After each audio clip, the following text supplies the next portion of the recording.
السلام عليكم ورحمة الله وبركاته. ازيكم يا بنات؟ عاملين ايه؟ يا رب تكونوا بخير. النهارده ان شاء الله هعمل معاكم اكلة شتوية جميلة جدا. هعمل معاكم الرز صيادية بالفول الاخضر او الفول الحراتي. هعملها معاكم بطريقة سهلة وبسيطة، وبجد هي اكلة اقتصادية وجميلة جدا، وان شاء الله هتعجبكم. تعالي معايا نشوف الطريقة، بس ما تنسيش اللايك والاشتراك في القناة. معايا بصلاية متوسطة ومتقطعة قطع صغيرة، ومعايا كمان الفول الاخضر او الفول الحراتي. فصصته وغسلته وسبته لغايه لما يصفي اي ميه زياده فيه. هبدا بسم الله الرحمن الرحيم، وهعمل معاكم رز صياديه بالفول الاخضر او الفول الحراتي. في حله حطيت 3 معالق من الزيت يسخنوا، وهنزل بالبصله. بسم الله الرحمن الرحيم.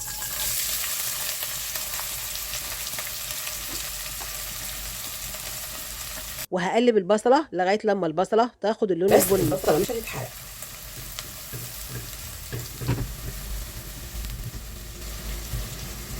هفضل اقلب في البصله لغايه لما البصله تاخد اللون البني.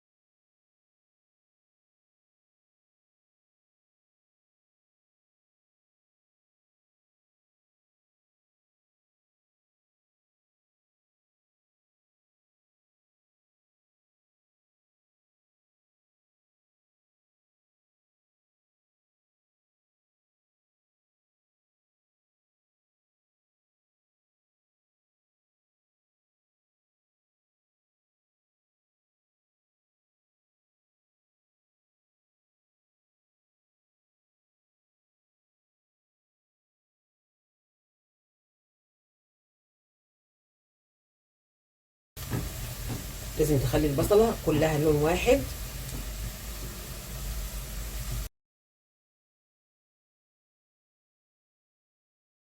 طبعا ايدك لازم تكون في البصله عشان البصله ما تتحرقش منك.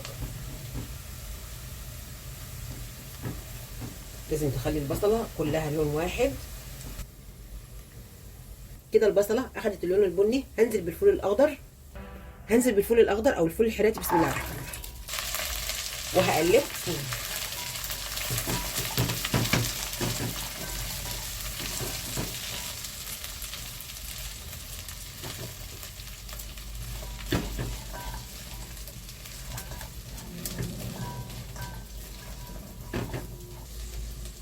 وهنزل كمان بنص معلقه صغيره من الفلفل الاسمر. بسم الله الرحمن الرحيم. وهقلب.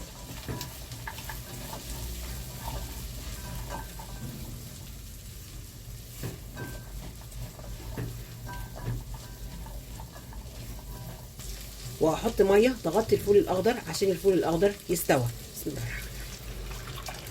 هقلب. بسم الله الرحمن الرحيم. وهغطي على الفول الاخضر وهسيبه لغايه لما يستوى.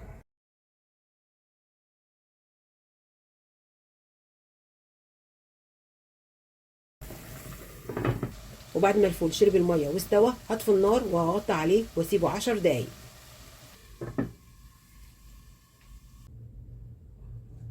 وبعد العشر دقايق هنزل بالرز، ومقدار الرز حسب عدد افراد اسرتك. بسم الله الرحمن الرحيم. وهنزل بمقدار الميه، والميه بتكون سخنه. بسم الله الرحمن الرحيم. وهنزل كمان بالملح. بسم الله الرحمن الرحيم. وهقلب. بسم الله الرحمن الرحيم.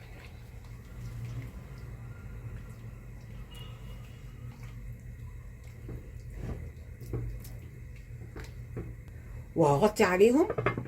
واول ما الرز يشرب الميه ههدي النار وهسيب الرز لغايه لما يستوي.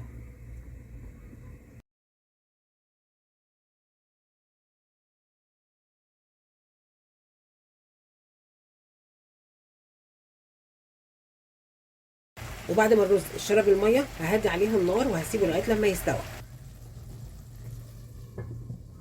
هسيب الرز لغايه لما يستوى وهرجع اقدمه معاكم.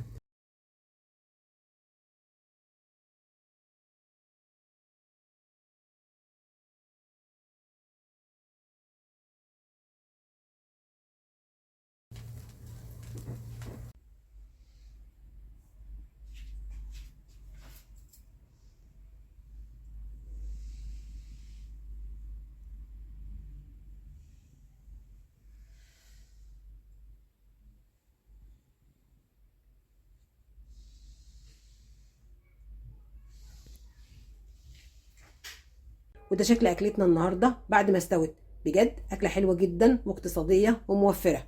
هتاكليها مع مخلل او سلطه خضراء او زي ما انا هاكل معاها زيتون، وده الزيتون اللي خليته معاكم قبل كده. جربيها على طريقتي وان شاء الله هتعجبك. والنهارده عملت معاكم اكله من الزمن الجميل، اكله حلوه وموفره واقتصاديه، وهي الرز الصياديه بالفول الاخضر او الفول الحراتي. جربيها على طريقتي وان شاء الله هتعجبك. يا رب تكون حلقتي النهارده عجبتكم، وما تنسوش تعملوا لايك وشير الفيديو واشتراك للقناه وتفعيل زر الجرس عشان يوصلك مني كل جديد. السلام عليكم ورحمه الله وبركاته.